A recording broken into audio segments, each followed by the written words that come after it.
Você chega em casa por volta das 19, 19h30, depois de um dia exaustido de trabalho. O corpo está completamente cansado, a mente parece que vai explodir, mas você lembra que ainda precisa estudar. O problema é que o seu corpo está pedindo cama, descanso. E o que você faz? Existe uma falácia muito grande entre pessoas que têm o sonho de conquistar uma vaga num concurso público da área fiscal. Eu trabalho muito e não vou conseguir estudar o suficiente para passar. No vídeo de hoje eu quero te mostrar o quanto você realmente precisa estudar para se aproximar da sua aprovação. Você vai entender a matemática do acúmulo de horas de estudo, o conceito de massa crítica de aprendizado por 2, 3, 4 horas por dia podem ser sim muito eficientes. E quais são os erros que faz muita gente estudar muito e evoluir pouco. Se você absorver esses princípios, sua forma de estudar vai mudar completamente. Sou o professor Carlos André, mentor para concursos públicos há 28 anos. Eu fui aprovado em 5º lugar para auditor fiscal da Receita Federal, estudando por apenas 6 meses. Eu não estudava antes no concurso que teve mais candidatos inscritos na história da Receita Federal. Nesse canal eu ensino a você tudo o que eu sei e o que você precisa para ser aprovado num concurso fiscal e conquistar sua vida financeira garantida, estudando de uma forma ultra específica. Porque existe uma crença muito forte de que só passa quem estuda o dia inteiro. Essa ideia, ela tá tão enraizada que muitos candidatos chegam a se sentir culpados por não conseguir estudar 8, 9, 10, 11, 12 horas por dia.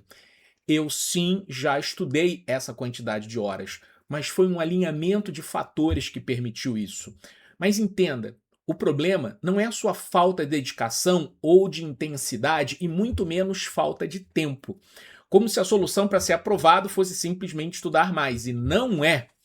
Quando analisamos como o aprendizado realmente funciona, fica claro que a aprovação depende de outros fatores, muito mais determinantes do que a quantidade bruta ou líquida de horas que você quer. E é aí que tudo começa com um princípio simples. Vamos começar com um conceito importante desse vídeo, porque muda tudo na evolução da sua preparação. É uma equação que é: sua evolução é igual à sua velocidade vezes o tempo. Veja um exemplo simples. Uma pessoa A estuda 6 horas por dia em 100 dias. Resultado, ela estudou 600 horas. Uma outra pessoa B estudou apenas 2 horas por dia, mas durante 300 dias. O resultado, as mesmas 600 horas. Em outras palavras, o que constrói a aprovação não é quantas horas você estuda por dia, mas sim o produto do acúmulo da quantidade de horas pelo tempo que você dedicar à sua constância.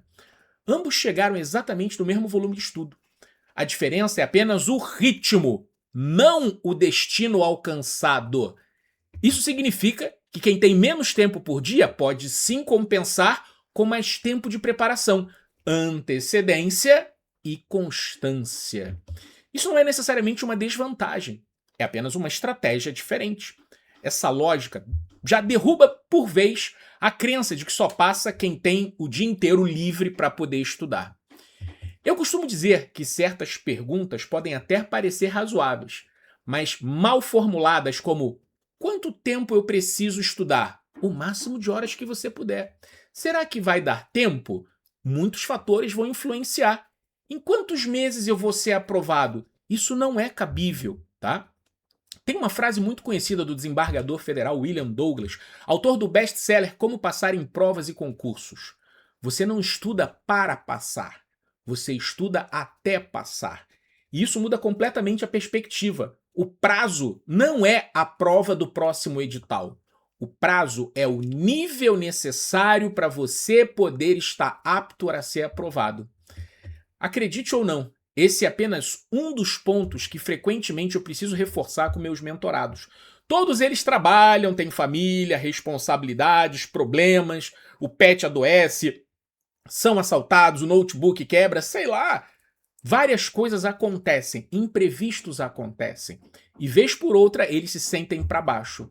E eu sempre volto para dizer: o tempo é curto mesmo. Todo mundo tem problemas. Eu, você, todos temos coisas para fazer. E aí? Você prefere ficar parado? E você que está assistindo aqui se identifica com tudo isso, mas gostaria de mudar a sua realidade, garantir uma estabilidade financeira? Clica no link da descrição desse vídeo, descubra como eu posso acelerar esse processo para você. A partir do momento que você entende que estudar mais não é a solução, chegamos ao segundo conceito fundamental: a massa crítica de estudo. Massa crítica de estudo é o volume total de exposição que você tem ao conteúdo que precisa para acumular o nível necessário para ser aprovado. Na área fiscal, por exemplo, muitos aprovados acumulam de fato muitas horas de estudo ao longo da preparação. Mas você também pode conseguir alcançar ótimos resultados aplicando um método adequado. Lembre-se, é a velocidade vezes o tempo, não é só o tempo. Vamos fazer uma conta simples. 1-2 horas por dia durante a semana, 3 a 4 horas no final de semana. Ao longo do tempo, isso acumula centenas de horas de estudos consistentes. Ou seja, mesmo com uma rotina de trabalho, esse volume de estudo é o suficiente para você construir uma preparação competitiva. O que muda apenas é o tempo necessário para chegar no estudo. Sabe o que isso significa na prática? Que o candidato que trabalha, que tem filhos, que tem compromissos, ele também pode ser aprovado, desde que ele seja consistente. Agora que você entendeu a matemática por trás da evolução, vamos entender por que algumas pessoas estudam muito e, mesmo com muito tempo, não evoluem. Porque não basta acumular horas, elas precisam acumular qualidade. Existe uma enorme diferença entre o tempo bruto de estudo e o tempo eficiente de aprendizagem. Nem todas as horas geram aprendizado real. Você pode estar sentado na frente do livro por 8 horas e absorver muito menos do que alguém que estudou 3 horas com o método certo. A ciência da aprendizagem mostra que um cérebro assimila melhor a repetição espaçada. Revisões periódicas, não a cada 24 horas ou 7 dias. A resolução de questões para resgate ativo. Não apenas leitura passiva ou prolongada. Sem isso, muito mais do que você estuda simplesmente não fica. E é aí que a sensação de esforço não está gerando resultado. Aqui que entra um dos conceitos mais importantes da psicologia do aprendizado, a curva do esquecimento. Ela foi descoberta pelo psicólogo Hermann Ebbinghaus. Ele demonstrou que sem revisão, o cérebro esquece de forma acelerada. Você pode dizer que foi a cada 24 horas você já esqueceu tantos por cento, mas o fato é que você sabe de cor o seu CPF, o seu RG, o seu CEP, o seu número do celular, a data de nascimento. Por quê? Repetição. Você não tem uma boa memória, né? Pensa no impacto disso. Você estuda uma matéria hoje, não revisa, e em poucos dias você já perdeu a maior parte do que aprendeu. Por isso, o estudo eficiente precisa planejar voltar ao conteúdo, diferente do que era na escola. Ciclos, monitoramento de evolução. Sem isso, o estudante cai num ciclo destrutivo de estuda, esquece, sempre recomeça do zero, sempre na mesma etapa, sem progredir de verdade. Aqui entra o que eu chamo de método MVT, Mapa, Veículo e Traqueamento. O método que eu desenvolvi durante a preparação para auditor fiscal da Receita Federal, que fez eu ser aprovado em 6 meses e faz as pessoas ficarem tão estupefatas com tal recorde mundial. Mas se você quer aprender exatamente como aplicar esses princípios na sua preparação para um concurso fiscal, se inscreve aqui no canal. Toda semana eu trago estratégias práticas para acelerar a sua aprovação. Porque outro erro muito comum é tentar dominar completamente o assunto antes de avançar para o próximo. Isso se chama avanço vertical. O problema é que, na prática, o edital é enorme. Você tenta esgotar cada tema antes de ir para o próximo. Esgotar vai demorar meses só nas primeiras disciplinas. O conteúdo nunca termina. E aí a frustração aumenta e a sensação é de estagnação. Por isso que métodos modernos trabalham com avanço horizontal. O aluno percorre o conteúdo numa primeira passagem sem a preocupação de querer dominar, fechar, gabaritar. Nas passadas seguintes, você vai aprofundando cada tema progressivamente de acordo com a sua necessidade.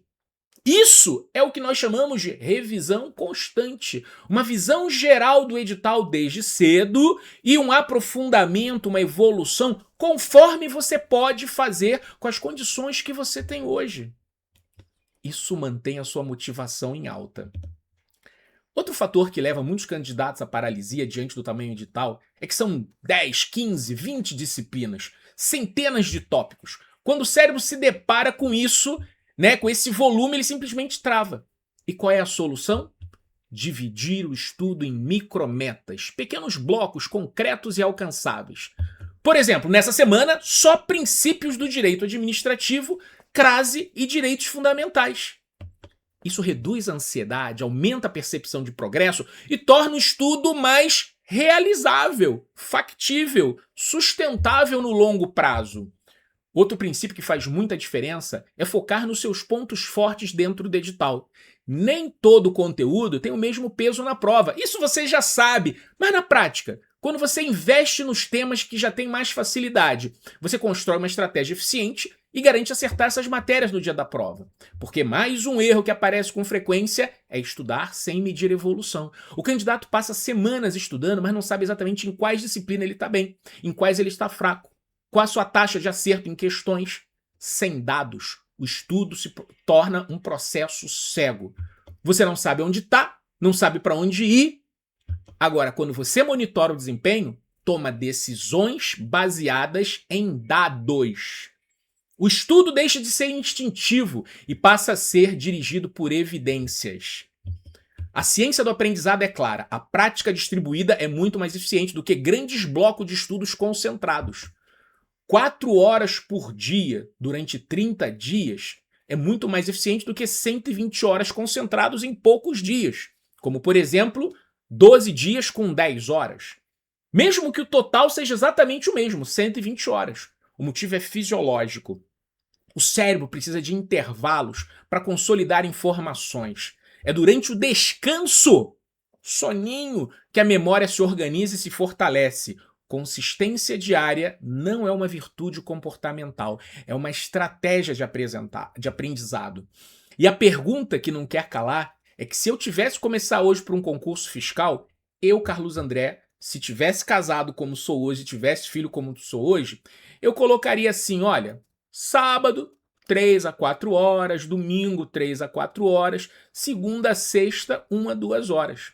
Nós estamos falando aí de 11, 15, 18 horas por semana. Mas isso com consistência ao longo dos meses constrói uma preparação competitiva. E aqui vai uma dica de ouro, especialmente para quem trabalha, por exemplo, em plantões. Grande parte do tempo do dia no plantão é desperdiçada. Por isso, aproveite o tempo morto para o estudo indireto. Podcasts, vídeos, revisão no celular, qualquer leitura que possa ser possível, seja no transporte, enquanto faz uma tarefa. Quem aprende a usar esses intervalos multiplica o tempo disponível. Para quem trabalha ou tem uma rotina intensa, o tempo é um recurso muito escasso, mas não é único. Você precisa gerenciar 3 recursos ao mesmo tempo: tempo, energia mental e atenção. Um exemplo prático: matérias difíceis que exigem raciocínio intenso devem ser estudadas nos horários de maior entrega, geralmente pela manhã, início da tarde. Revisões e coisas mais mecânicas nos momentos de cansaço, conteúdos leves, com vídeos de revisão, aproveitar durante o deslocamento. Com essa gestão inteligente, é possível estudar com qualidade, mesmo dentro de uma rotina apertada. A verdade é simples: a aprovação em concurso não depende de estudar o dia inteiro. Ela depende de método, saber estudar, execução, antecedência, constância e regularidade e tempo acumulado. Exposição suficiente para você aprender o que você precisa.